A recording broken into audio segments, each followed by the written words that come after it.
생생하게 상생하며 YTN 라디오 생생경제. 안녕하세요. YTN 라디오 생생경제 김혜민입니다.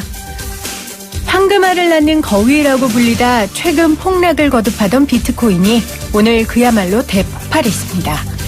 오늘 오후 2시 30분에 비트코인의 시세는 전일 대비 100만 원 가까운 상승세를 보여 560만 원을 돌파하더니 순식간에 600만 원 선까지 치고 올라왔습니다. 미국 금융감독원이 가상화폐를 뉴욕 증시 상장을 허용할 수 있다라는 소식이 비트코인 가격을 끌어올렸다는 분석이 나오고 있는데요. 작년 우리는 비트코인 광풍이라는 홍역을 치른 적이 있었죠. 흐드러지게 피지만 질 때가 더 화려한 벚꽃 같은 현상은 아닌지 솟아오르는 비트코인의 움직임을 좀 더 신중하게 지켜봐야 할 것 같습니다. 2019년 4월 2일 YTN 라디오 생생경제 지금 시작합니다.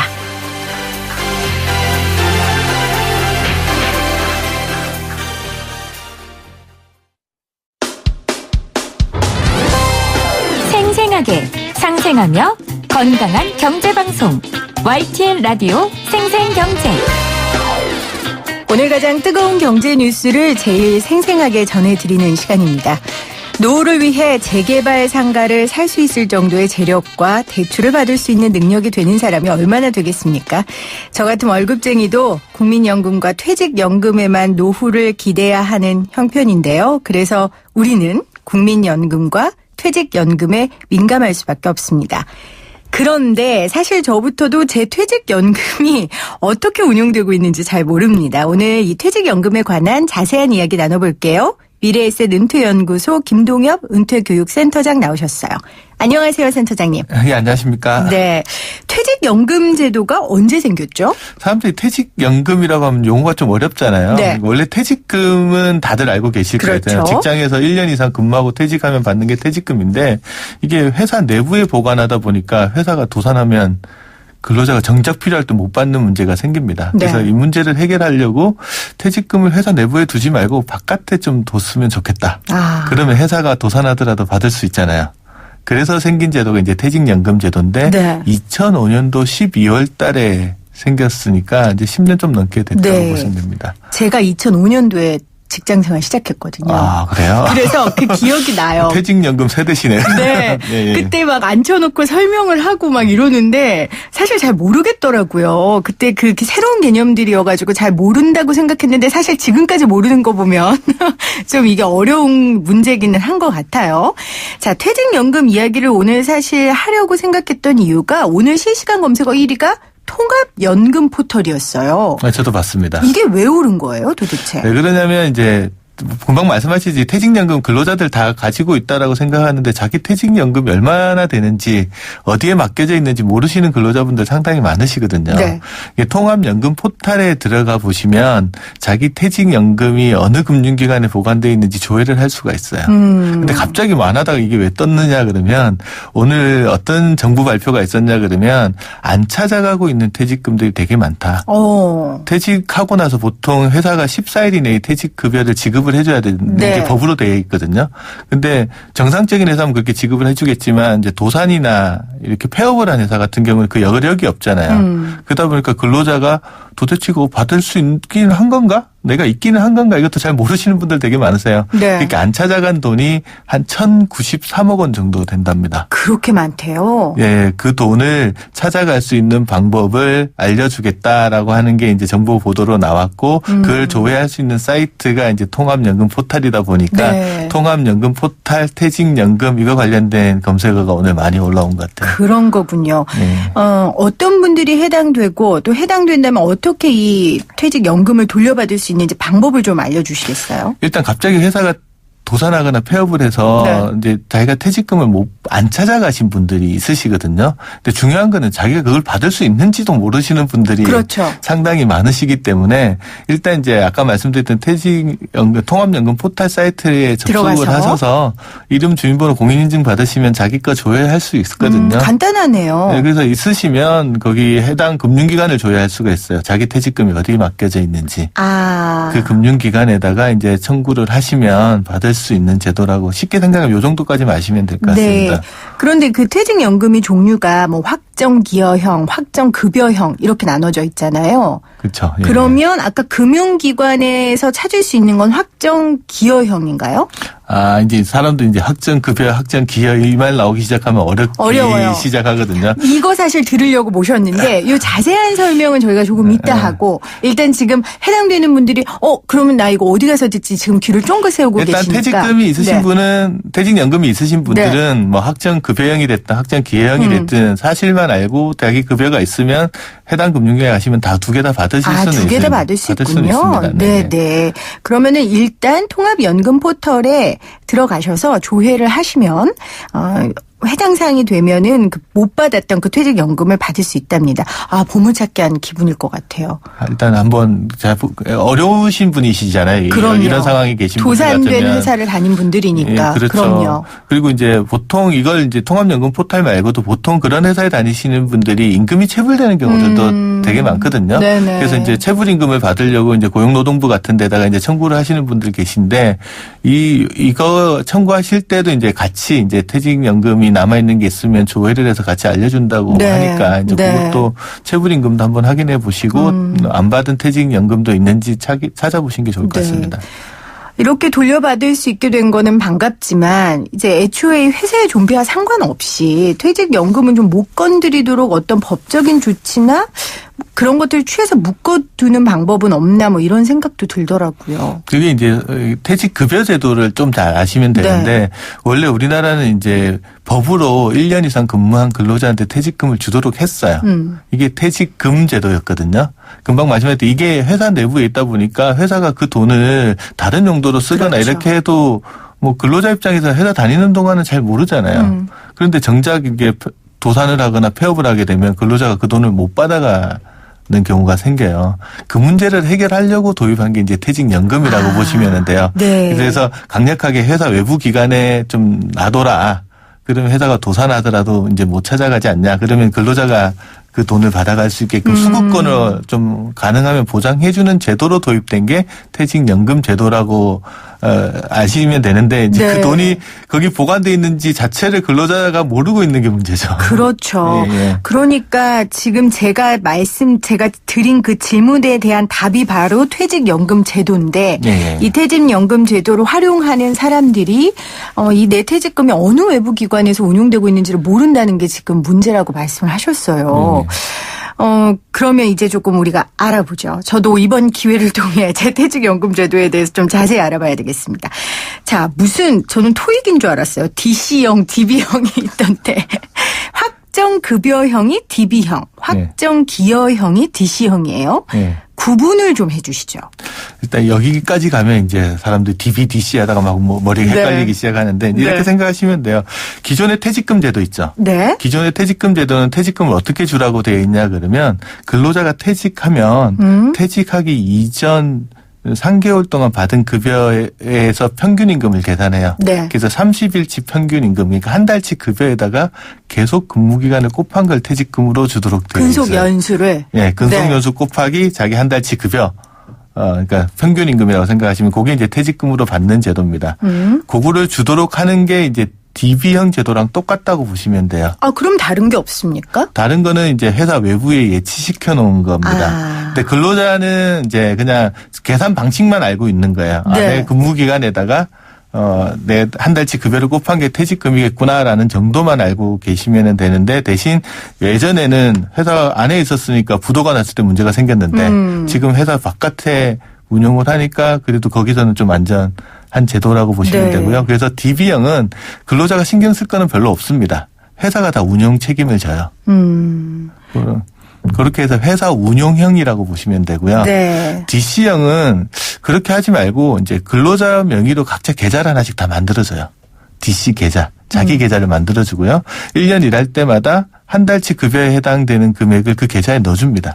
네. 그럼 자기 계좌에 돈이 들어와 있잖아요. 네. 근로자는 이제 항상 들어가서 자기 계좌에 얼마가 들어와 있는지 확인할 수 있어요. 그래요?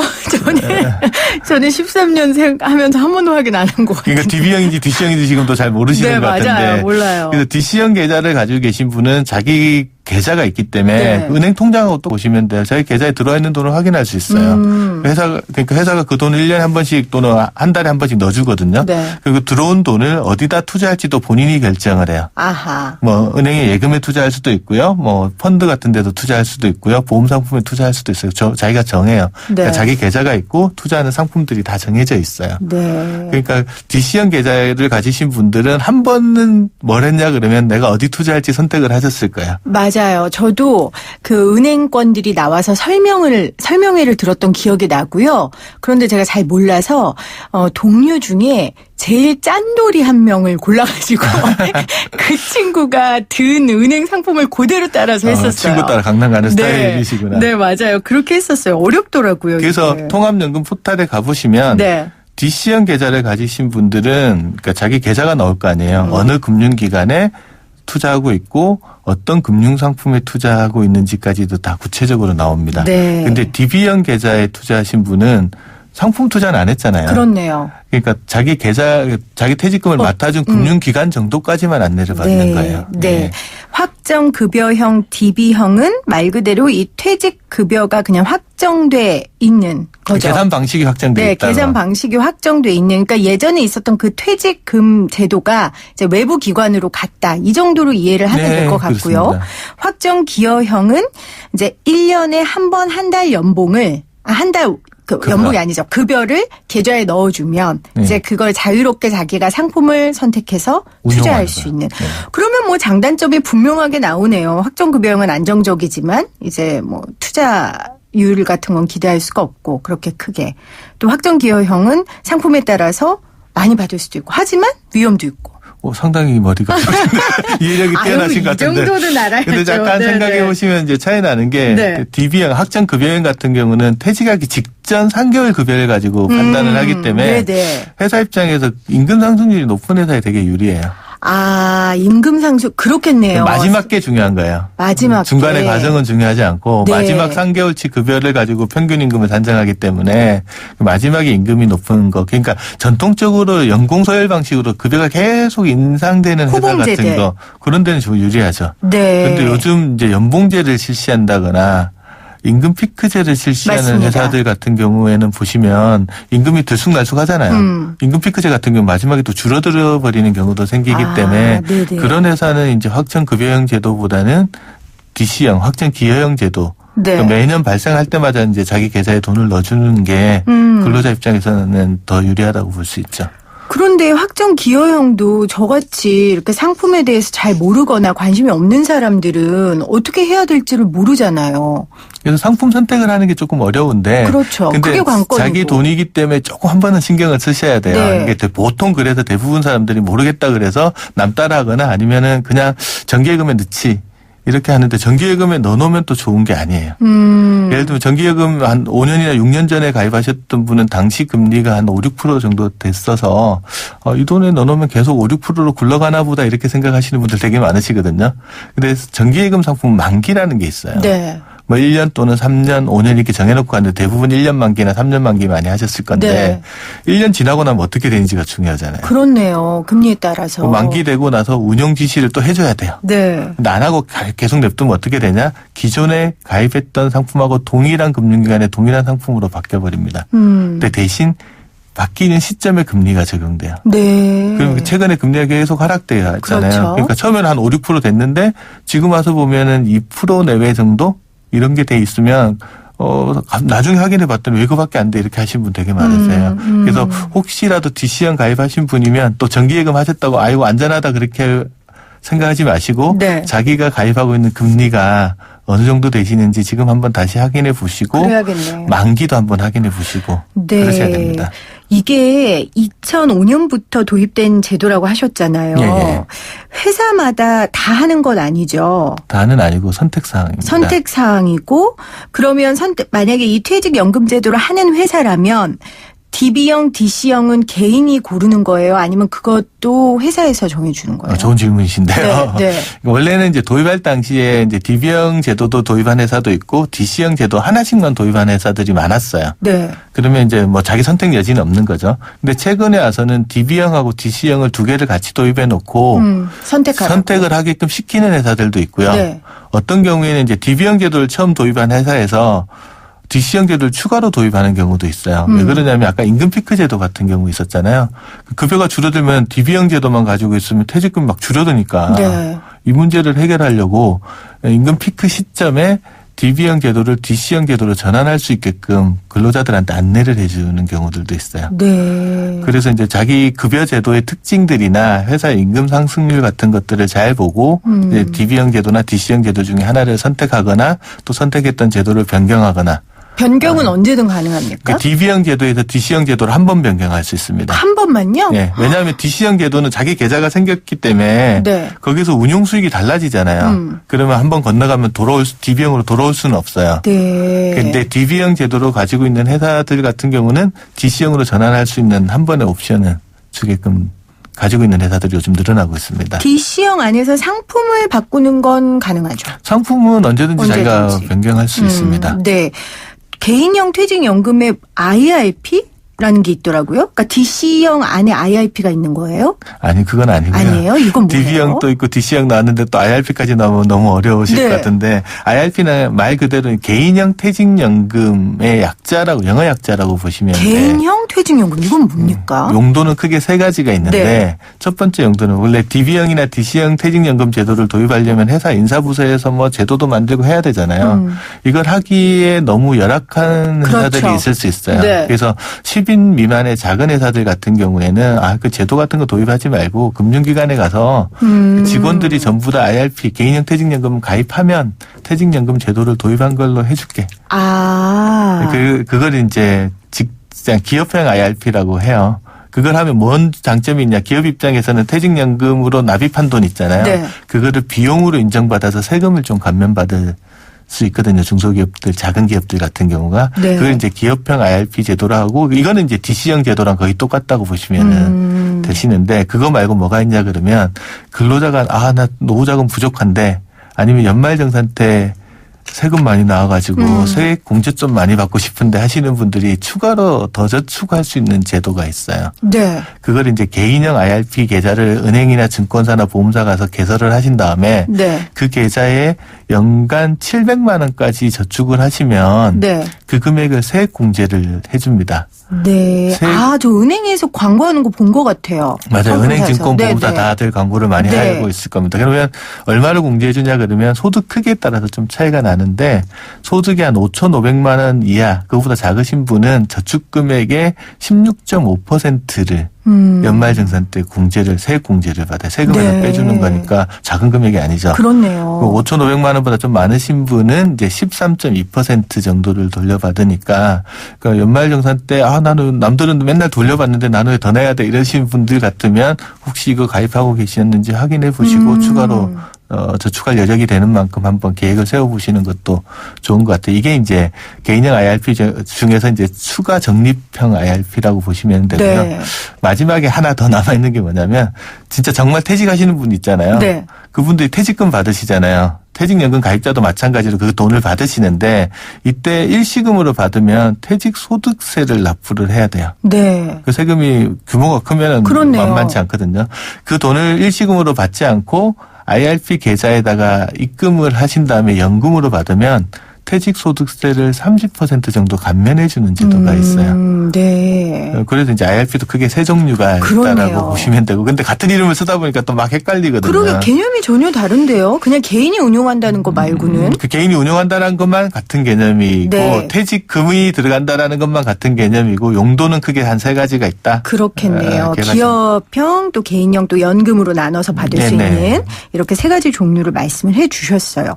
사실은 이 노후를 위해서 그래서 이 연금을 잘 관리하는 게 중요한데 살다 보면 이게 또 해지를 해야 할 때가 있잖아요. 해지를 할 수 있습니까? 해지는 할 수는 있는데요. 네. 이제 해지를 하게 되면 그동안 받던 혜택 중에 일부를 이제 반납은 해야 되는 거죠. 예를 들어 아까 추가로 자기가 납입을 하고 세액공제 받는 거 있었잖아요. 많으면 16.5% 공제 세액공제 받고 적을 땐 13.2% 받았는데 네. 중간에 해지를 하게 되면 세액공제 받은 금액하고 거기서 늘어난 운용수익 있잖아요. 네. 그거 금액에 해당되는 금액만큼은 기타소득세를 납부를 해야 돼요. 기타소득세율이 한 16.5% 정도 되니까 네. 공제받았던 만큼은 거의 돌려낸다라고 보시면 될 것 같습니다. 네, 오늘 퇴직연금에 관한 질문들 오늘 저를 위한 방송이었네요. 아주 너무 쉽게 잘 설명해 주셨습니다. 미래에셋 은퇴연구소 은퇴교육센터장 김동엽 상무와 함께했습니다. 고맙습니다. 네, 감사합니다.